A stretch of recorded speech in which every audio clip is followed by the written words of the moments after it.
A esta hora saludamos a la señora Evelyn Tullo. Ella es vocera de la Asociación de Colegios Privados de Lima, ACOPRIL. Señora Luyo, muy buenos días. Bienvenida a Nacional. ¿Qué tal? Buen día, Raúl. Buen día, Ricardo. Muchas gracias por ¿Cómo está? permitirme este espacio. Bien, quería comentar un poco acerca de lo que es la situación en el nivel inicial, ¿no? Bueno, estamos ya a algunas semanas de iniciar las actividades escolares de 2021. Cuéntenos, usted que debe tener información actualizada. ¿Cómo está la situación de los colegios privados? ¿Cuántos han tenido que cerrar sus puertas por la pandemia y que no van a trabajar en este periodo 2021? Bien, mire, el año pasado tuvimos un margen de 2.000 colegios que estaban ya próximos a cerrar y se año con 3.000 aproximadamente, ¿no? Bueno, y para este 2021 se espera que, según como hemos ido jalando el tema de la crisis, también mucha información que se ha malinterpretado, se espera que la cifra aumente más todavía. Ajá. ¿Tenemos cifras respecto a lo que ha significado este año académico que ha terminado, señora Luyo? Sí, 3.000 colegios aproximadamente.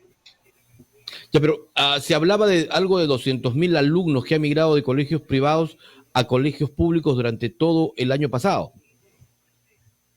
Sí, mire, lamentablemente el Estado como que ha facilitado el tema de la migración de alumnos, ¿no? Ujú. Un poco pasando por encima de la estabilidad emocional de los niños, ¿no? Ha facilitado esa migración, pero al fin de año se ha cerrado con cifras mucho más altas. Ahora, este año, la verdad, los colegios estamos muy preocupados, ¿no? Porque no solamente se ha visto el tema el año pasado, sino la consecuencia va a ser este año.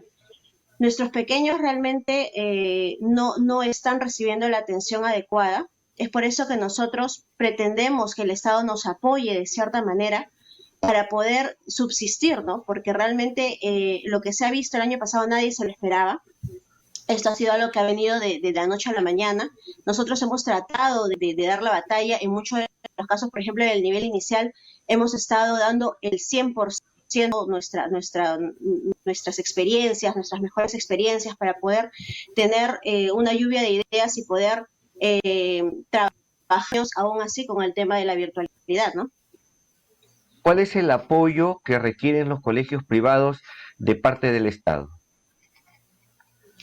Mire, en el caso de los colegios privados, hay el 80 y tantos por ciento, ¿no? Cobra pensiones menores a 250 soles.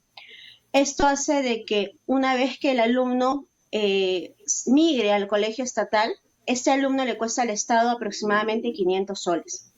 ¿No? Entonces, el monto, se podría decir, la inversión en este alumno es el doble. Entonces, lo que nosotros queremos, perseguimos, es que este padre de familia, en lugar de retirarlo o llevarlo a un colegio estatal, ¿no? Se le pueda dar una especie de bono, así como se dio el Reactiva, como se dieron ciertos apoyos del Estado, se le pueda subvencionar, porque realmente en el Estado ya la capacidad está colapsada, ¿no? Y al mismo tiempo se encuentra con que los niños muchas veces han llevado su etapa inicial, quizás están a media primaria y los cambian de colegio.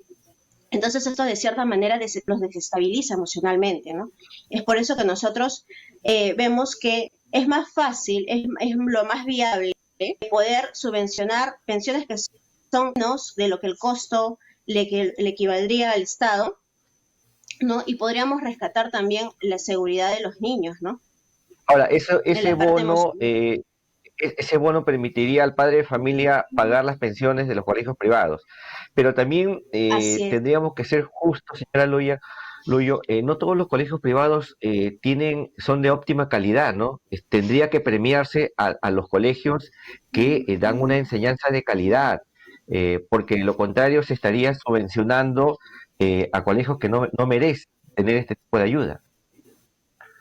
Es que justamente eso es lo que ha traído la virtualidad también, ¿no? Que nosotros nos reinventemos, utilicemos nuevas estrategias, ¿no? Y obviamente, como usted dice, no podemos generalizar, ¿no? Habemos colegios que sí hemos estado en capacitaciones constantes, preocupados en que nuestros profesores también no solamente vayan y dicten la clase como tal, sino ha habido una capacitación constante hacia nuestros docentes en el tema de desarrollo de habilidades sociales, en el tema de uso de herramientas tecnológicas, ¿no? En tutoría, o sea, ha sido un todo realmente, inclusive hasta darles un soporte tecnológico, porque muchas veces se les caía la red a los alumnos, que no, o también un soporte emocional, ¿no? Que ahorita por el tema de la pandemia hemos tenido niños que también han estado en clase, pero al costado han tenido un familiar que ha estado mal, o que han tenido la pérdida de un familiar. Entonces, hemos tratado y lo hemos Ujú. logrado porque hemos cerrado el 2020 con muy buenos resultados, al menos la aceptación de los padres de familia que han estado en nuestras instituciones, ¿no? Ellos han vuelto a apostar por nosotros, entonces eso nos da también a nosotros una idea de que estamos haciendo las cosas bien. ¿Cómo está el tema de la morosidad en cuanto a los pagos justamente de las mensualidades en los colegios privados de Lima? Ese es un tema que nos ha acompañado siempre, pero el último año se ha incrementado el doble, se podría decir, ¿no? Ese es un tema que vamos a jalarlo siempre y que quizás el perjudicado a veces sea el padre del buen pagador, ¿no? Lamentablemente, pues es algo que nosotros tenemos, con lo que tenemos que convivir día a día.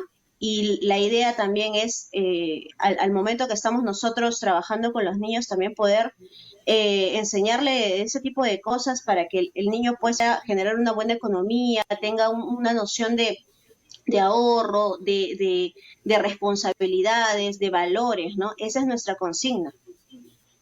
Ahora, muchos colegios tienen problemas económicos porque las leyes obligan a los centros educativos seguir evaluando, seguir impartiendo clases a los alumnos a pesar que sus padres no pagan las pensiones. También esto genera un problema a los colegios que no pueden pagar sus servicios básicos aun cuando hay una alta tasa de morosidad. Así es. Por ejemplo, ¿no? Caso puntual, el año pasado nos vimos obligados a bajar las pensiones en muchos de los casos entre 30, 40, 50%. Sin embargo, no es que hayamos estado eh, haciendo transparente con nuestros costos. ¿Por qué? Porque realmente era algo simple, ¿no? Ingresaba 1.000 y egresaba 2.000, por ejemplo, ¿no?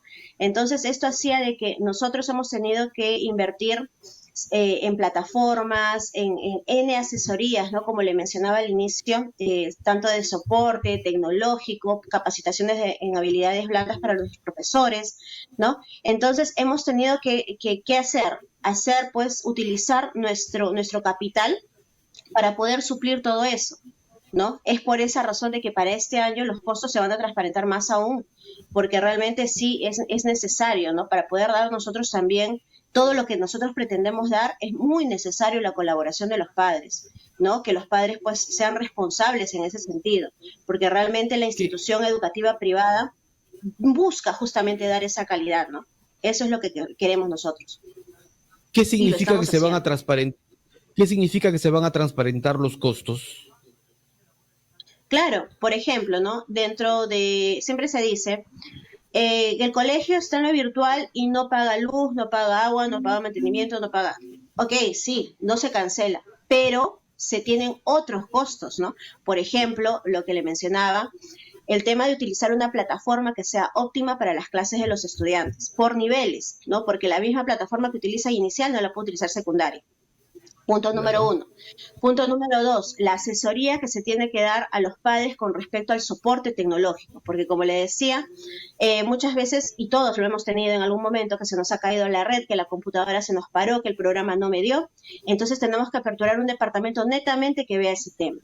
Otro, si bien es cierto, las profesoras cuando estábamos en la presencialidad, pues nos encontrábamos con múltiples realidades, por ejemplo, niños con quizás que no tenían un tema de atención, concentración, ¿no? Diferentes características.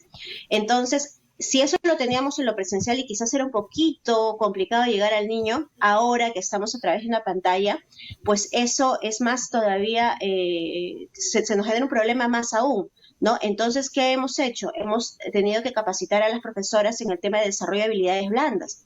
¿Para qué? Para que ellas puedan de cierta manera llamar a los niños, ¿no? Y esto nos juega también en conjunto con la plataforma, porque la plataforma nos permitía enviarle o nos permite enviarle material por anticipado para que haya, Una, pues, de parte del niño un tema de investigación. Disculpe un momentito. Entonces, de esa manera podemos nosotros hacer todo articulado. Entonces, como usted verá, si bien es cierto, dejamos de lado unos costos, pero tenemos otros que quizás son más altos todavía. Mire, estamos conversando, señora Luyo, y los oyentes de inmediato se conectan con nosotros por las redes y nos acaban de enviar, por ejemplo, aquí un comunicado de una institución educativa ubicada en San Juan del Lurigancho. Por ejemplo, no le voy a decir el nombre, pero acá tengo hasta el cuadro, mire, que ya le enviaron a los padres. Nivel inicial 3, 4 y 5 años, matrícula 120 soles, modalidad 140 soles pensión virtual, 215 soles presencial.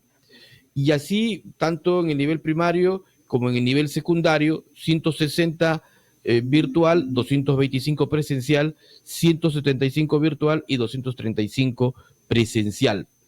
Es decir, si este año lo probable es que haya asistencia presencial 2 o 3 veces por semana, significa que se está hablando ya de un incremento de pensiones. Eso es lo que usted nos quería decir con que se van a transparentar Así, las cifras.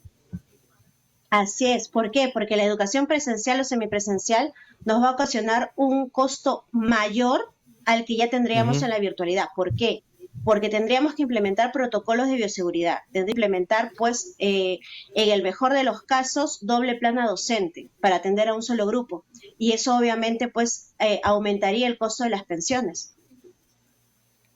Señora Luyo, para este nuevo periodo escolar, ¿qué ofertas académicas se están brindando en los colegios privados para captar o mantener su alumnado? En la normalidad, los colegios atraían nuevos alumnos mostrando infraestructura, mostrando que tenían piscina para áreas de recreación, laboratorios, ¿no? En esta nueva normalidad, qué es lo que están mostrando académicamente para poder jalar o al menos mantener su alumnado? Bueno, nosotros como estamos haciendo es mostrarle al padre cómo son las sesiones de clase, ¿no? Con unas clases modelo, ¿no? Si bien es cierto, como usted dice, antes podíamos mostrar nuestra infraestructura física, ahora mostramos nuestra infraestructura tecnológica, ¿no? En la cual pues permitiría que los niños puedan desarrollar todos sus aprendizajes que están propuestos según su grado. Ajá. Muy Solo, bien. solo para terminar, lo que hemos visto muchos es que hay casas, viviendas que se han acondicionado para colegios, ¿no? Que no tienen patio, por ejemplo. Yo acá, 50 centímetros, o perdón, a 50 metros de mi casa, tengo un colegio que era vivienda y que de un momento a otro se transformó en plantel educativo. La educación física la hacen en la pista o en el parque de la esquina. Y la preparación para los desfiles de igual manera. Entonces, si estamos hablando de muchos planteles que tienen esa característica, habrá que modificar también la estructura, tendrán que mudarse, buscar nuevos ambientes, porque en un ambiente que ha sido preparado para vivienda, no hay patio, no hay ambientes libres, y entonces, ¿cómo hacemos con el tema sanitario? Claro, sí hay colegios que definitivamente Y tienen no las son uno, ¿eh? Son características que varios. menciono. Claro, sí hay colegios, ¿no? Pero lamentablemente, pues ahí se maneja el tema también de costos, ¿no? La idea es tratar de apoyar a esos colegios justamente para que puedan tener una mejor infraestructura, ¿no? De repente pudiendo dar un reactiva para las instituciones que justamente tengan esa Pero hay que característica, pero ser obviamente realista. pues tengan una El, calidad el de enseñanza, ¿no? inmueble, el inmueble, señora Luyo, no resiste capacidad, o mejor dicho, tema sanitario, porque si no tengo patio, si no tengo, digamos, ventanas, ¿cómo puedo albergar a niños. Bueno, O sea, también justamente es una de las cosas la que pandemia, nosotros pretendemos regular también, ¿no?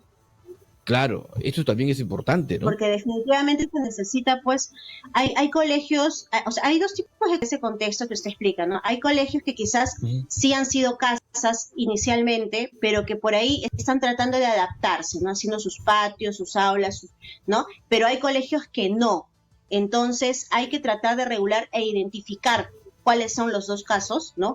A qué tipo de caso pertenece y en base a eso poder darle un apoyo a esos colegios, porque tienen la intención de seguir mejorando. Ahora, el tema de la morosidad tampoco nos ayuda, ¿no? Porque uno invierte pues en función a que también haya un ingreso, pero muchos de los promotores justamente se han visto obligados a cerrar, ¿no? Porque han tenido que pagar cuentas de las cuales pues no tenían cómo generar ingreso, porque recortaron las pensiones, muchos de ellos trabajan solicitando préstamos a los bancos, están endeudados y obviamente pues el desencadenante es que tienen que cerrar.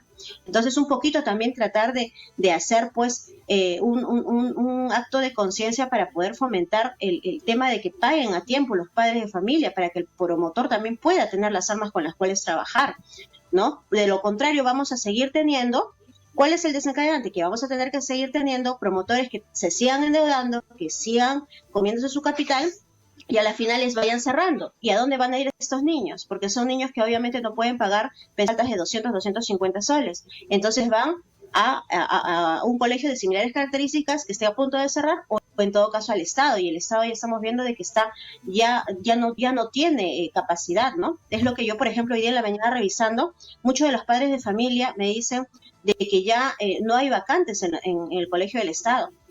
Entonces, si ya de por sí antes teníamos el tema de que en la educación pública quizás no se les atendía como se debía, ahora hay un aumento todavía de los niños que han sido trasladados el año pasado, o sea, ¿de qué estamos hablando, no?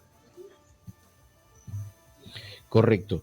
Muchísimas gracias a doña Ebeny Luyo, vocera de la Asociación de Colegios Privados de Lima. Muy gentil por este contacto.